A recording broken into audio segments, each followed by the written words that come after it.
kimwe mu bintu umuntu akenera, ariko nta kintu kimwe ukunda udakurura. Nagenze amajoro, naraye amajoro, nuri imisozi n'ibibaya ku bwawe nakubona. Nsanga kwifuza hafi yanjye, kwifuza kukugira byose byanjye. Rero bavuga bavuze mu mbavu, ukunda ari ku manywa, ukunda ari nijoro, ese urabyumva? Yego. Njye mbaraga ibyambayeho ntazi, bikazigira uwo ntazi. Muraza kumfasha kumenya amagenda. Urukundo rw'urukundo rwa mbere, urukundo rukumbi rwanjye, umukunzi nakunze urw'uruhamo, rubanda bazuka mama, utaranze nanjye kumbaza, kanga disi ukansiga, kandi nari nyigukeneye, igisinzi impamvu wapfumye, nayigana n'uwo nkayibora, gusa impavu wabyira mvana, urukundo rwanjye rwa mbere.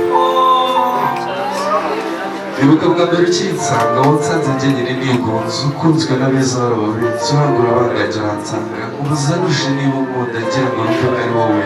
Ubwo binanyaguriye ngaramaze kubona ko ubuzima isura n'isosi ryotiyego urukundo rwanjye rwa mbere. Nabyirutse nibaza ikibazo ngira ubugimbi nibaza aho nzabona nanjye umbereye byose ashinja uguriye utunze byinshi mu byanini arekina byinshi muto mfite ngize ngo ndisi ndakugize umubare wo mu manamanye urarenze urangura nsiga kandi nari nkugukeneye urukundo rwanjye rwa mbere. Bwa mbere ukimenya unyereka wese ko nkeneye unuma nkunda nk'inkimye unuma wampitsa mu kimwe nkaho ku isi ndi nyakabwira sinumvaga yuko umunsi umwe urukundo nkunda rwawe rw'imbiga amaso yuzuza umuriro intimba yuzuza umutima urukundo rwanjye rwa mbere.